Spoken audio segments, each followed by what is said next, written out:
Hello दोस्तों, आप सुन रहे हैं भूतिया स्टेशन आकाश के साथ। चलिए बढ़ते हैं कहानी की ओर। राजन और मधु कॉलेज में एक साथ पढ़ते थे।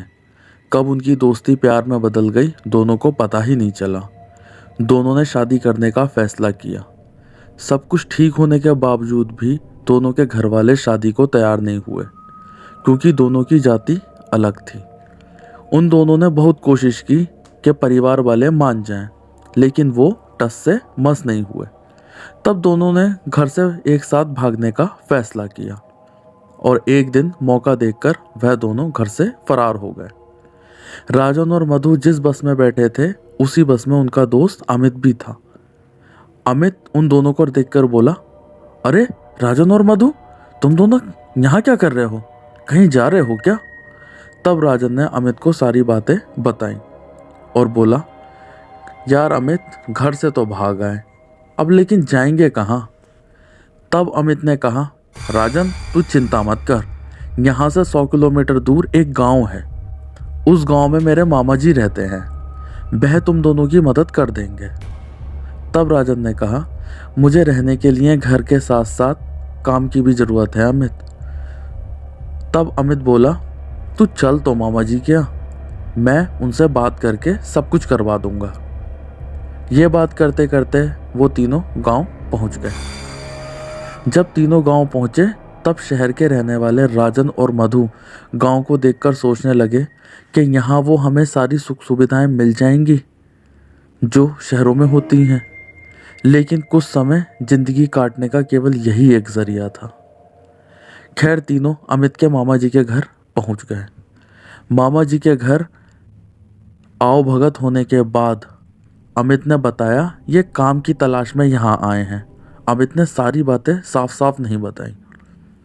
तब मामा ने कहा, मेरा एक स्कूल है, उसमें एक टीचर की ज़रूरत है, क्या तुम पढ़ा सकते हो राजन? राजन ने खुशी से कहा, हाँ मैं मामा जी पढ़ा सकता हूँ। अब नौकरी तो मिल गई थी, लेकिन समस्या थी रहने की। मामा जी ने कहा, यहाँ गांव में तो घर मिलना मुश्किल है, लेकिन गांव से बाहर एक पुरानी हवेली है जो कई सालों से बंद पड़ी है। अगर चाहो तो मैं वहाँ रहने की व्यवस्था करवा सकता हूँ। राजन ने सोचा, अभी इसी से काम चला लेते हैं, बाकी बाद में देखेंगे। उस रात वो दोनों अमित के मामा जी के यहाँ रुके और अगले दिन हवेली में जाने का फैसला किया। अगली सुबह गांव के प्रधान से पुरानी हवेली की चाबी लेकर हवेली पहुंचे। हवेली पर पहुंचकर उन्होंने हवेली का दरवाज़ा खोला। दरवाज़ा खोलते ही मधु ने कहा, यह हवेली तो बहुत पुरानी और भयानक है। ऐसा लगता है जैसे इसमें किसी ने भी कई सालों से सफाई नहीं की हो। अंदर जाकर देखा तो कमरे बहुत थे। तो प्रधान के नौकर ने कहा, आप किसी भी कमरे में रह सकते हैं। यह सुनकर मधु हर कमरे को देख रही थी कि राजन ने कहा, यह कमरा ठीक रहेगा हमारे लिए, इस कमरे को तुम खोलो मधु। मधु ने जैसे ही कमरा खोला कि मधु को लगा एक साया एक तरफ से दूसरी तरफ भागा तेजाई से। अब तो मधु डर गई और बोली, राजन क्या तुमने अभी कुछ देखा? राजन बोला, नहीं मैंने तो कुछ नहीं देखा।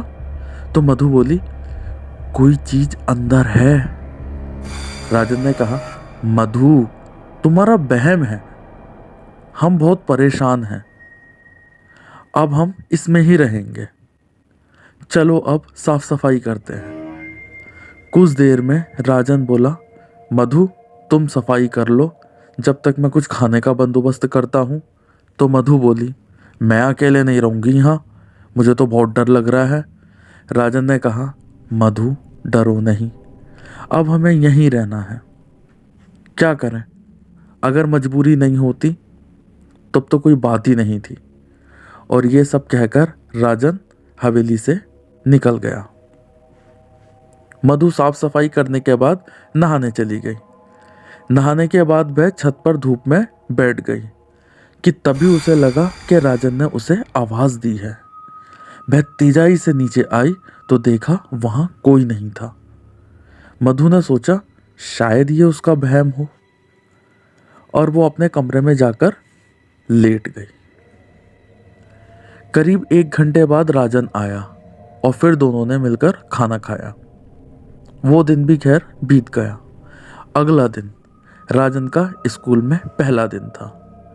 वह सुबह नाश्ता करके स्कूल चला गया और घर रह गई अकेली मधु। जाने से पहले राजन ने मधु से कहा कि आज मैं देर से आऊँगा, क्योंकि मैं अमित के मामा से कहूँगा कि मुझे कुछ पैसे दे दें, जिससे मैं घर के लिए खाने का सामान ला सकूं। मधु ने कहा, ठीक है। दूसरा दिन भी ठीक ठाक बीत गया। तीसरे दिन जब राजन अपने काम पर चला जाता है, तब मधु नहा धोकर छत पर कपड़े फैलाकर आती है और अपने कमरे में जाकर लेट जाती है, जिससे उसकी आंख लग जाती है। अचानक तेज का बादल आ जाता है, जिससे मौसम काफ़ी ख़राब हो जाता है। बारिश भी आ जाती है, लेकिन मधु को कुछ पता ही नहीं चलता। कुछ समय बाद जब उसकी आंख अचानक खुलती है, तब उसने देखा उसके सारे छत वाले कपड़े उसके कमरे के बाहर रस्सी पर फैले पड़े थे। उसे ये देखकर बहुत हैरानी हुई कि ये कपड़े छत पर से कौन लाया। जब बाहर देखा तो वहाँ बहुत तेज बारिश हो रही थी। वह सोचने लगी, कपड़े कौन लेकर आया। अब तो उसे काफ़ी डर लगने लगा। उसने ये नहीं सोचा कि मेरी मदद हुई, बस वो डरने लगी। उसने सोचा फिर से, पहले तो वो साया जो एकदम से मेरे रास्ते से हटा, फिर ये कपड़े। अब तो वो डर के मारे बस राजन का इंतजार करने लगी। शाम तक जैसे तैसा उसका समय कटा और शाम को राजन आया। राजन के आने पर वह सब कुछ बताती है राजन को और कहती है, मैं यहाँ नहीं रहूँगी, यहाँ कोई साया है, तुम तो चले जाते हो। मैं पूरे दिन इस पुरानी हवेली में अकेली रहती हूँ, मुझे बहुत डर लग रहा है। उसके पति राजन ने उसे समझाया, मधु तुम्हें हिम्मत रखनी पड़ेगी, हमारे पास इस हवेली के अलावा कोई और जगह नहीं है रहने की। ना हमारे पास कपड़े ही हैं और ना ही खाने के लिए बर्तन, ना ही राशन है। अब जैसे भी हो यहीं पर ही ज़िंदगी काटनी पड़ेगी। ये सुनकर मधु ने गुस्से में कहा, अब चाहे मैं मर ही क्यों ना जाऊं राजन, तुमसे कुछ नहीं कहूंगी। राजन ने उसे काफ़ी समझाया, लेकिन अब वो गुस्से में भर चुकी थी। यह सब होने के बाद दोनों सोने चले जाते हैं। राजन तो सो जाता है, लेकिन मधु को चिंता और डर से नींद नहीं आ रही होती है। खैर, रात गुजरने के बाद सुबह राजन फिर अपनी ड्यूटी पर चला जाता है। रोज के काम करके मधु छत पर कपड़े डालने जाती है और फिर वहीं बैठकर सोचने लग जाती है कि तभी वह देखती है कि छत के एक कोने से एक औरत सजी सबरी जैसे एक दुल्हन होती है, उसकी तरफ आकर खड़ी होती है और कहती है। तो दोस्तों, इस कहानी का अगला भाग अगली वीडियो में सुनें, और आपको हमारी कहानी कैसी लगी कमेंट बॉक्स में ज़रूर बताएं। और अगर आप हमारे चैनल पर नए हैं तो हमारे चैनल को सब्सक्राइब कीजिए, वीडियोस को लाइक कीजिए और बेल आइकन दबाना ना भूलें। धन्यवाद।